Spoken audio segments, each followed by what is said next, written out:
Oakland, California, December 1964. A cold winter afternoon that would change martial arts history forever. Behind the locked doors of a small kung fu school on Broadway Street, two men faced each other. One of them was Bruce Lee. The other was Wong Jack Man, a traditional kung fu master from San Francisco's Chinatown. What happened in that room during the next 8 minutes was supposed to stay secret. Forever. But secrets have a way of coming out. And this one reveals everything about who Bruce Lee really was. This is the story Bruce Lee never wanted you to hear. It started 3 days earlier. Bruce Lee was teaching at his Junfan Kung Fu Institute in Oakland. He was only 24 years old, but he was already making waves. He was doing something unthinkable, something forbidden. He was teaching Kung Fu to non-Chinese students. In 1964, this was considered a betrayal. For centuries, Chinese martial arts masters had kept their secrets within the Chinese community. They believed their fighting systems were sacred, not to be shared with outsiders. But Bruce Lee did not care about tradition. He believed that truth had no nationality. He believed that anyone who wanted to learn should be allowed to learn. This made him enemies. Powerful enemies. The traditional Kung Fu community in San Francisco's Chinatown was watching him. They saw his mixed classes, his American students, his revolutionary teaching methods, and they were angry, very angry. On December 1st, a messenger arrived at Bruce Lee's school. He was young, maybe 19 years old, dressed in traditional Chinese clothing. He walked into the school during an afternoon class. Bruce was in the middle of demonstrating a technique to his students when the young man approached. The messenger did not bow. He did not show respect. He simply handed Bruce an envelope and walked out without saying a word. Bruce's students gathered around as he opened the envelope. Inside was a letter, written in Chinese characters. One of Bruce's Chinese students translated it aloud. The letter was from the Chinese martial arts community of San Francisco. It was formal, traditional, and absolutely clear in its message. Bruce Lee was violating the ancient codes. He was dishonoring Chinese martial arts by teaching them to foreigners. He must stop immediately. If he did not stop, he would be challenged. Bruce read the letter again, slowly. Then he did something that surprised everyone in the room. He laughed.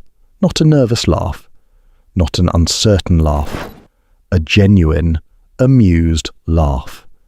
He folded the letter carefully, put it in his pocket, and went back to teaching his class as if nothing had happened.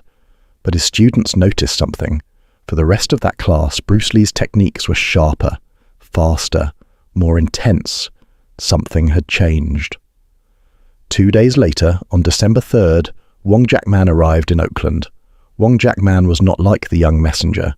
He was a serious martial artist, trained in the classical styles of Northern Shaolin. He was in his late 20s, tall for a Chinese man, with a lean, muscular build. He had a reputation in San Francisco's Chinatown as a formidable fighter. He was known for his speed, his precision, and his adherence to traditional forms. But more importantly, he was known as a man of honor. When the elders of the martial arts community asked him to deliver their message to Bruce Lee, he agreed. Not because he hated Bruce Lee, not because he was jealous, but because he believed in preserving tradition. Wong Jack Man arrived at Bruce Lee's school at exactly 4 o'clock in the afternoon. He was accompanied by 5 other martial artists from San Francisco, all dressed in traditional training clothes. They entered the school without knocking. Bruce was teaching a private lesson to one of his students. He stopped immediately when he saw the 6 men enter. For a moment, nobody spoke. The atmosphere in that small school became heavy, electric. Bruce's student instinctively stepped back, sensing something was about to happen. Wong Jack Man stepped forward. He spoke in Cantonese, clear and formal. He said he had come on behalf of the traditional martial arts community. He said Bruce Lee had been given a warning and had ignored it. He said there was now only one way to resolve this matter, a challenge match. If Bruce Lee won, he could continue teaching whoever he wanted. But if Wong Jack Man won, Bruce Lee must close his school and stop teaching non-Chinese students. The rules were simple. No rules. Traditional challenge match. Fight until one man could not continue. Bruce Lee's student would later recall that Bruce did not hesitate for even a second. He looked at Wong Jack Man, then at the 5 men standing behind him. He looked at his watch. Then he spoke, also in Cantonese. He said, "Okay. But not today. Give me 2 days to clear my schedule. Come back on Saturday, December 5th, 2 o'clock in the afternoon." Wong Jack Man nodded. Saturday, 2 o'clock. Then he and his companions left, as silently as they had arrived. After they were gone, Bruce's student asked him if he was worried. Bruce Lee turned to him and said something the student would never forget. "Worried? No, but I'm going to learn something important on Saturday, either about him or about myself." Bruce Lee did not tell many people about the challenge. He did not announce it. He did not brag about it. He simply prepared. On Thursday and Friday, he trained differently. His wife, Linda Lee, noticed it immediately. He was not practicing flashy techniques or complex forms. He was drilling basics, over and over. Punches, footwork, timing. He was preparing for a real fight. Linda asked him if he was concerned about the challenge. Bruce told her he was not concerned about winning or losing. He was concerned about what the fight would teach him. He knew that Wong Jack Man was a skilled traditional fighter. He knew this would not be like the demonstrations and sparring sessions he usually did. This would be a real test. On Friday night, Bruce barely slept. Not because he was nervous, but because his mind was racing with scenarios, strategies, possibilities. Saturday morning arrived cold and grey. Bruce woke up early, did light stretching, ate a small meal. He told Linda to stay home. He did not want her to see the fight. This was going to be serious. At 1:30 in the afternoon, Bruce arrived at his school. He unlocked the door and went inside alone. He cleared the training area, moved equipment to the sides, created an open space in the center of the room. Then he waited. At exactly 2 o'clock, Wong Jack Man arrived, but he was not alone. He brought the same 5 martial artists who had accompanied him on Thursday. Behind them came 2 more men, older, clearly masters from the traditional community. Bruce Lee had not invited anyone. He had wanted this to be private, but when he saw the group entering his school, he understood. This was not just a challenge match. This was a statement. The traditional community wanted witnesses. They wanted proof. Bruce did not protest. He simply gestured for them to come inside. The 7 visitors entered and positioned themselves along the walls of the training area. They stood silent, watching, waiting. Then, at the last moment, something unexpected happened. 3 of Bruce Lee's students appeared at the door. They had somehow heard about the challenge. They asked if they could watch. Bruce looked at them for a long moment. Then he nodded. If Wong Jack Man could have witnesses, so could he. The students entered quietly and stood on the opposite wall from the traditional masters. Now there were 10 witnesses in that small school. 10 people who would later tell very different versions of what happened next. Wong Jack Man stepped into the center of the cleared space. He removed his jacket, revealing a simple black training uniform. He began his warm-up traditional stretches and forms, moving with precise, controlled movements. Bruce Lee did not warm up. He simply stood at the opposite end of the space, watching, analyzing. One of Bruce's students would later say that Bruce looked different that day. Not angry, not excited, calm, dangerously calm. When Wong Jack Man finished his warm-up, he stood in a traditional kung fu stance and nodded at Bruce. Bruce Lee nodded back. One of the older masters from San Francisco spoke. He said in Cantonese that this was a traditional challenge match. No eye strikes, no groin strikes, no attacks to the throat. Fight until one man submits or cannot continue. Both fighters nodded their agreement.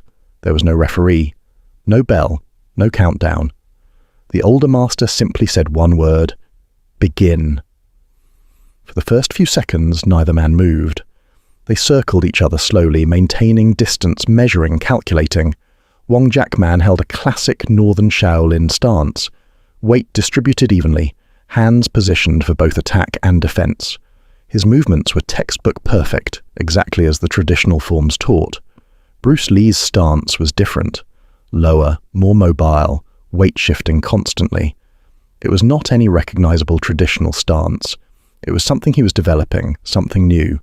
The witnesses held their breath. Then Wong Jack Man struck first. He launched forward with a traditional straight punch, fast and precise, aimed at Bruce's chest. It was a testing attack designed to gauge Bruce's reaction and speed. Bruce slipped the punch easily, moving his upper body just enough to let it pass by his shoulder. He did not counter-attack. He simply reset his position and continued circling. Wong Jack Man attacked again, this time with a combination. A high punch followed immediately by a low kick, classic traditional combination designed to split the opponent's attention. Bruce blocked the punch with his left hand and checked the kick with his shin. Still no counter. Still just defense, observation, learning. The traditional masters along the wall nodded slightly. Wong Jack Man's technique was excellent, exactly as it should be. But Bruce's students noticed something else. Bruce was not just defending, he was studying. His eyes never left Wong Jack Man's center, watching the subtle shifts in weight, the tells before each technique. Wong Jack Man increased his pace. He launched a series of attacks, punches and kicks, advancing, trying to pressure Bruce, trying to force him into a mistake. Bruce gave ground, backing up, absorbing the pressure, his defense tight and efficient. This continued for perhaps 30 seconds. To the witnesses, it might have seemed like Wong Jack Man was dominating, forcing Bruce to retreat. But then, something changed. Bruce Lee stopped backing up. It happened in an instant. Wong Jack Man threw another punch, the same straight punch he had been using successfully. But this time, Bruce did not slip it. He did not block it. He intercepted it. Bruce's hand shot forward and trapped Wong Jack Man's punching arm at the wrist. Before Wong Jack Man could react, Bruce had closed the distance between them and was inside his guard. What happened next happened so fast that the witnesses would argue about it for years. Bruce struck Wong Jack Man with a rapid series of straight punches to the body and head. Not wild swings, not telegraphed attacks, short, direct, explosive punches fired from close range. Wong Jack Man tried to create distance, tried to reset to his preferred fighting range. But Bruce followed him, maintaining the close distance, cutting off angles, not allowing him to escape. The traditional masters along the wall shifted uncomfortably. This was not how traditional challenge matches were supposed to go. There was supposed to be an exchange of techniques, a display of forms and classical combinations. This was something else entirely. This was a street fight. Wong Jack Man, to his credit, did not panic. He changed his strategy.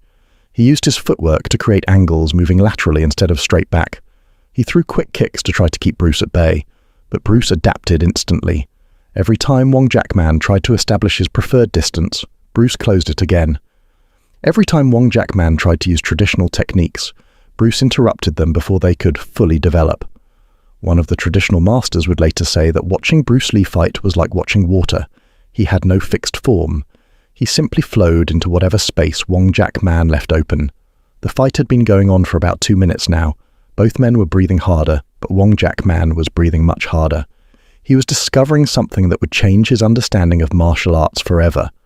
All his years of training, all his perfect forms, all his traditional techniques meant nothing if he could not create the time and space to use them. And Bruce Lee was not giving him time or space. Around the 3-minute mark, the fight changed again. Wong Jack Man made a decision. He could not win this fight standing and trading with Bruce. He needed to change the game entirely. He suddenly dropped low and shot in for a takedown, trying to grab Bruce's legs and bring the fight to the ground. It was a desperate move, not part of traditional Northern Shaolin training. But Wong Jack Man was fighting for survival now, not for style points. Bruce sprawled, defending the takedown by spreading his legs and dropping his weight. He wrapped his arms around Wong Jack Man's upper body and started striking the back of his head and neck with short, hammering blows. Wong Jack Man released the takedown attempt and tried to create separation. But as he backed away, Bruce pursued him aggressively. This was when the fight became truly chaotic. Wong Jack Man began moving around the room, trying to use the space to reset, to catch his breath, to find an opening. And Bruce chased him, not in a wild, mindless way, but with purpose, cutting off angles, herding him, not allowing him to recover. The witnesses had to press themselves against the walls as the two fighters moved around the room. Furniture was bumped, equipment was knocked over. What had started as a formal challenge match had become a desperate chase. One of Bruce's students would later describe this phase of the fight as terrifying. He said it looked like Bruce had become something else, something relentless and unstoppable. Wong Jack Man threw everything he had. Spinning kicks, jumping techniques, desperate combinations. Some of his strikes landed, but they did not slow Bruce down. Bruce's counter-strikes were different. They were precise, economical, targeted. He was not trying to knock Wong Jack Man out with one big punch. He was breaking him down systematically, strike by strike, pressure by pressure.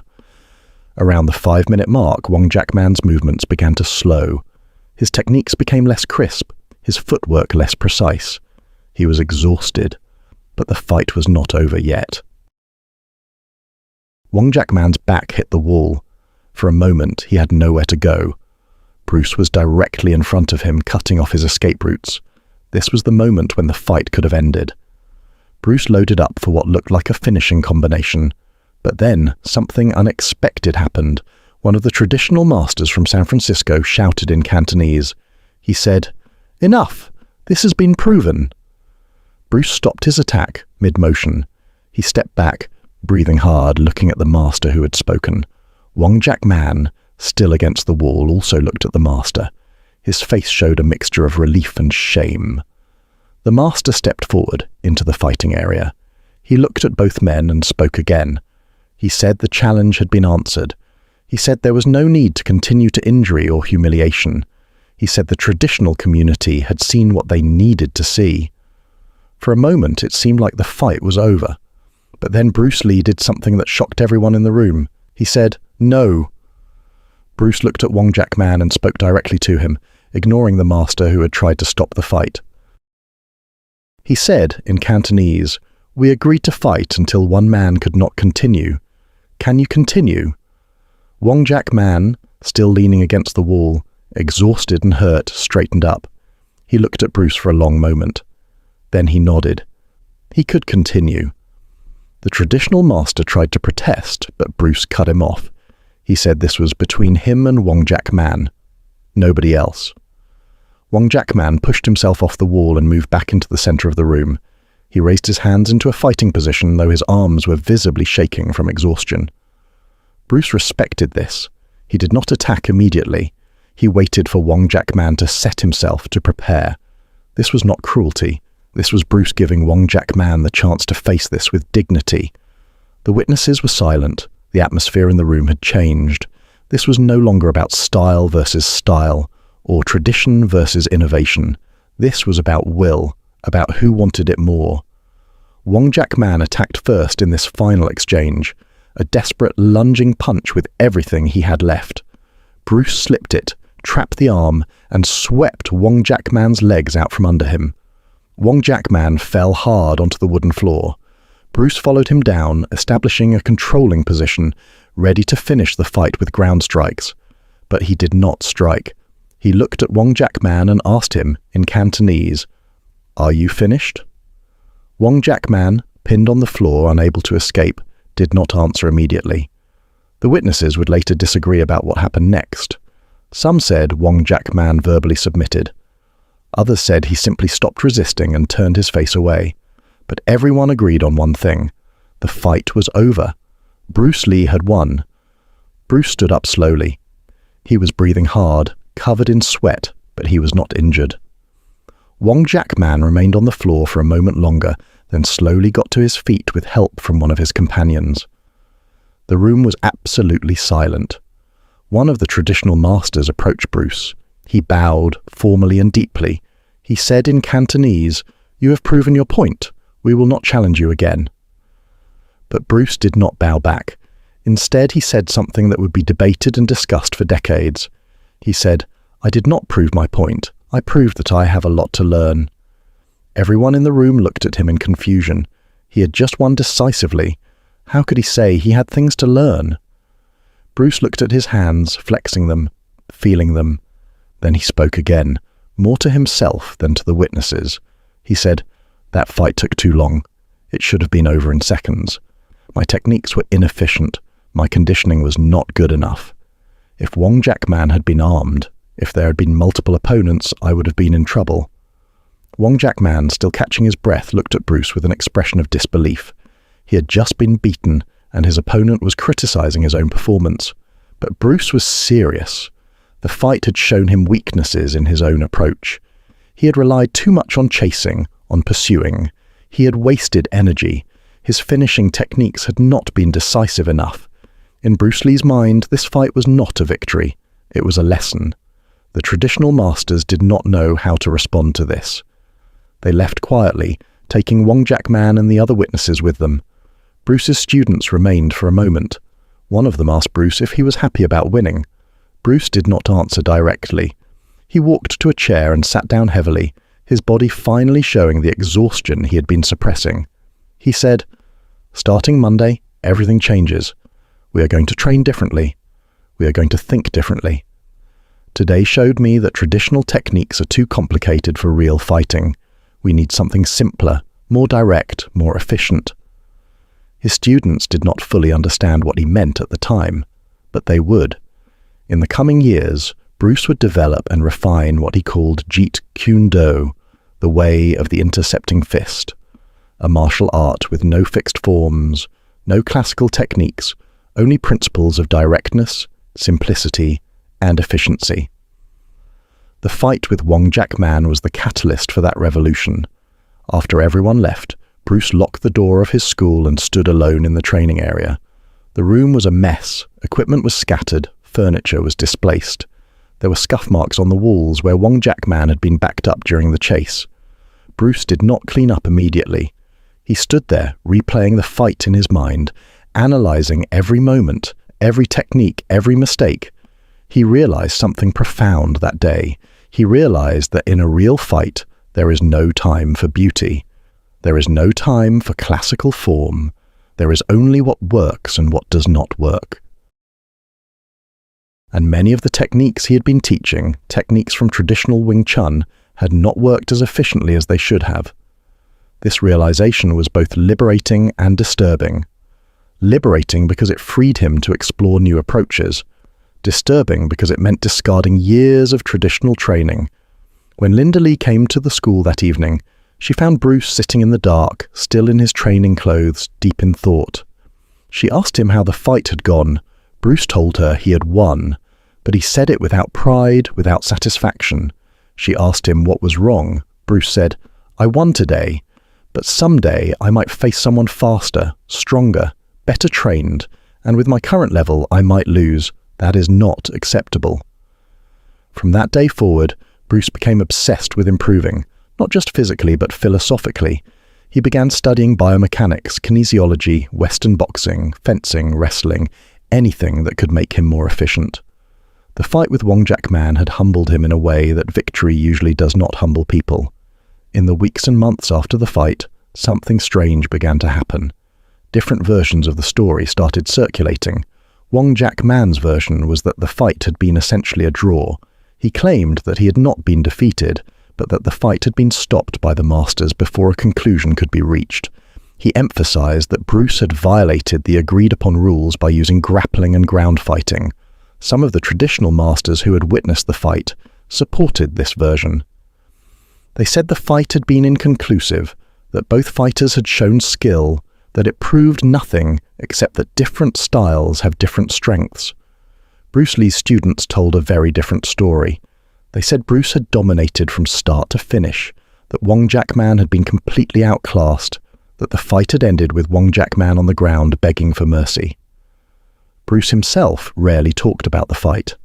When asked, he would usually say it was a private matter and change the subject.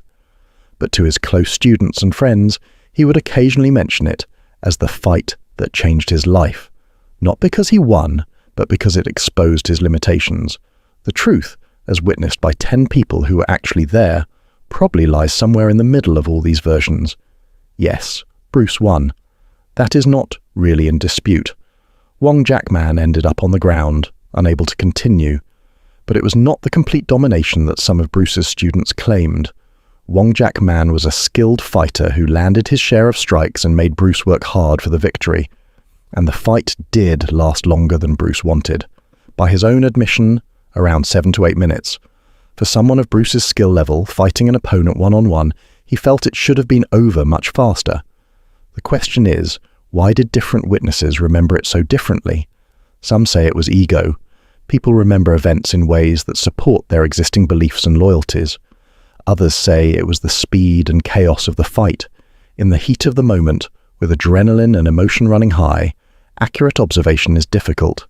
But there is another possibility, one that few people consider.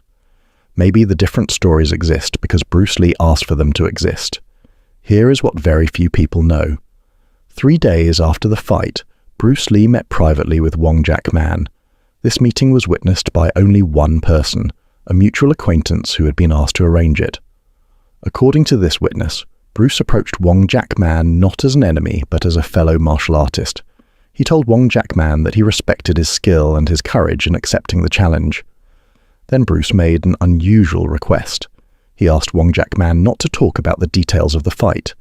He asked him to tell people it had been close, inconclusive, a matter of different interpretations.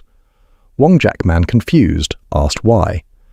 Bruce explained his reasoning. He said if the martial arts community believed he had completely destroyed Wong Jack Man, it would create problems. It would make him a target. Every traditional master would want to test him to prove that their style was superior. But more importantly, Bruce said he did not want to humiliate Wong Jack Man publicly. He said Wong Jack Man had fought with honor, had accepted defeat with dignity. There was no need to destroy his reputation. Bruce suggested that if the story remained ambiguous, with different versions circulating, it would actually benefit both of them. The traditional community could save face by claiming it was inconclusive. Bruce could avoid becoming a constant target for challenges. And the real lesson of the fight, the need for martial arts to evolve, could be pursued quietly without public controversy. Wong Jack Man agreed. This agreement was never written down. It was never formalized. It was simply an understanding between two martial artists who had tested each other and learned from the experience. This is why, to this day, there are so many different versions of what happened in that Oakland school on December 5th, 1964. Not because people are lying, but because Bruce Lee deliberately created ambiguity to protect both himself and his opponent. The fight with Wong Jack Man was never filmed. There are no photographs. There is no objective proof of what exactly happened. All we have are the memories of 10 witnesses filtered through time, emotion, and loyalty. But the impact of that fight is undeniable. After December 1964, Bruce Lee's approach to martial arts changed completely. He abandoned the idea of style altogether. He stopped teaching Wing Chun as a system and started teaching principles instead. Speed, directness, efficiency, simplicity. These became his obsessions. He trained harder, studied deeper, questioned everything.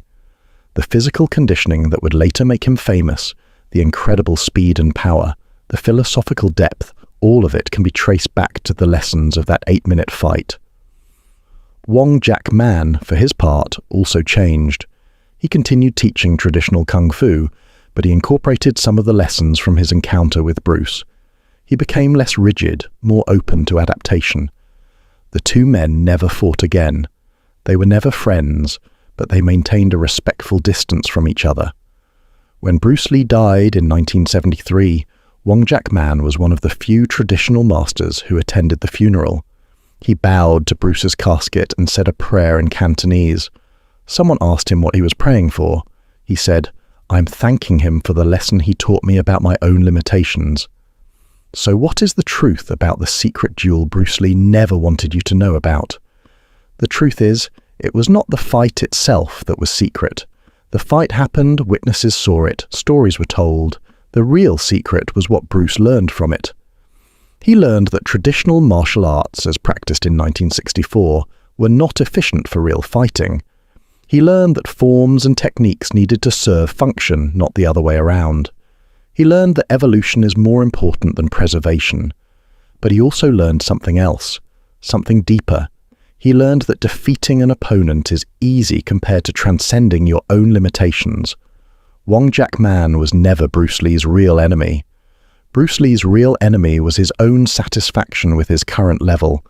The fight forced him to confront the gap between where he was and where he needed to be, and that realization That hunger for constant improvement is what made Bruce Lee into a legend. The fight lasted 8 minutes, but the lessons lasted a lifetime. Bruce Lee never wanted you to know about this fight, not because he was ashamed of it, but because he wanted the focus to be on the principles he developed afterward, not on the event that inspired them. He wanted you to focus on Jeet Kune Do, on the philosophy of continuous self-improvement, on the idea that the best fighter is not the one who knows the most techniques, but the one who can adapt to any situation.